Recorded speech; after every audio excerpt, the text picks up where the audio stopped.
J'ai été un anti-déplacement, vous voyez. Donc nous sommes là. J'ai été l'anti-déplacement qui fixe au moins 2 points. Vous voyez. Parce que par 2 points, on ne peut tracer qu'une seule unique droite. Sinon, il y a une infinité de points. Hein? Voilà, mais on prend juste 2. Voilà, pour définir tout simplement la droite. Donc, d'où G égale à S AC. Ouais. Donc, G est une réflexion d'axe AC. Voilà, j'ai répondu à la déduction. Voilà. Donc, après, on demande de montrer que 3B, tu attaques la question 3B, on demande de montrer, regardez la question 3B, on demande de montrer que H est égal à la réflexion d'axe BD. Est-ce que vous voyez? Donc, je vais montrer ça en utilisant 2 démarches distinctes. Donc, la première démarche, donc ma première démarche,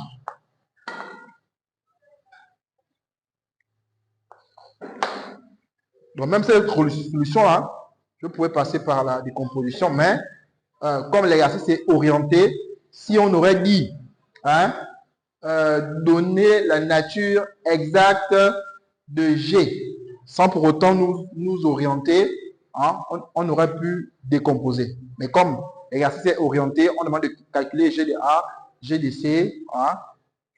La démarche, elle est beaucoup correcte. Donc, la première, donc ici, je sais que H, c'est la composée de quoi? Voilà. Donc, H aussi, c'est un antidéplacement. Pourquoi? Parce que c'est la composée d'un antidéplacement et d'un déplacement. Donc, H, c'est un antidéplacement. Avant de commencer, c'est un antidéplacement. C'est important. Donc, maintenant, je vais décomposer F. Je sais que F, c'est la rotation du centre. Je peux aussi écrire ça comme ça. Rotation du centre O dans 2 pi radians.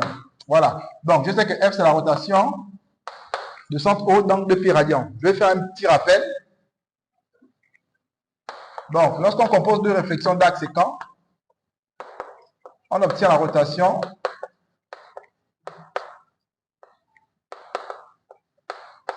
du centre oméga d'angle orienté 2 fois U2, U1. Voilà. Donc ici, je vais écrire ma rotation en produit de réflexion d'axe séquent. Donc, je vais ici, je vais identifier mon angle orienté ici, à cette mesure-là. Est-ce que vous voyez? Donc, si mon angle, si l'angle 2 U2, U1 vaut pi radian sur 2, ça veut dire quoi? Que mon angle orienté U2, U1 vaut quoi? Donc, ça veut dire que si j'ai 2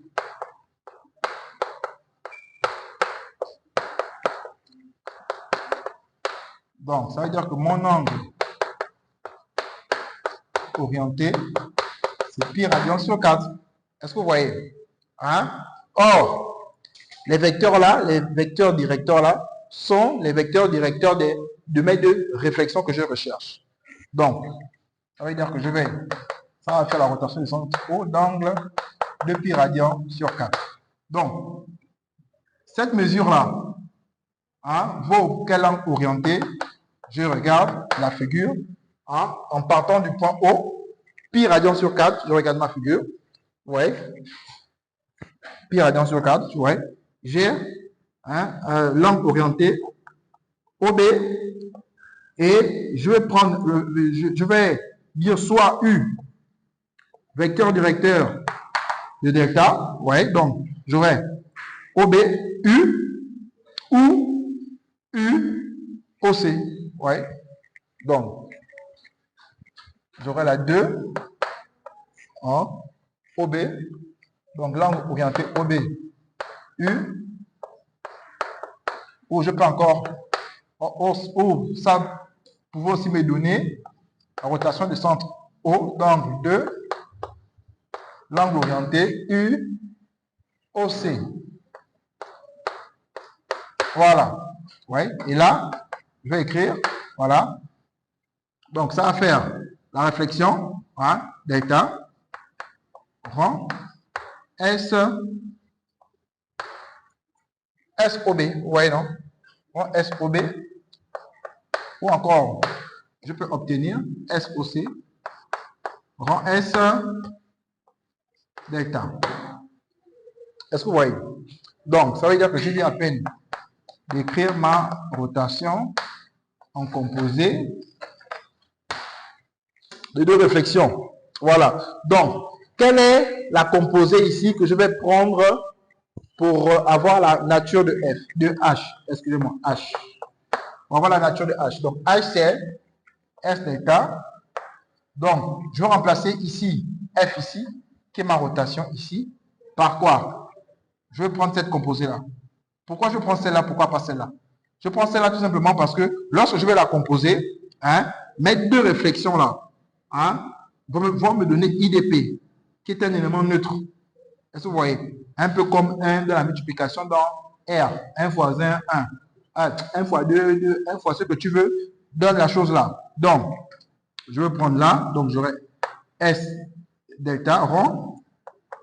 S delta rond S OB. Vous voyez? Donc, je remplace ici F ici, hein, qui vaut la rotation par tout simplement, hein, ça composé, hein, la composée en produit de réflexion d'axe séquent.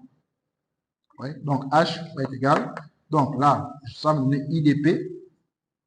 Donc là, j'aurai IDP rond S OB. Donc lui, c'est un élément neutre. Voilà. Donc j'aurai S OB. Or, la droite OB là, la droite OB, D appartient à la droite OB.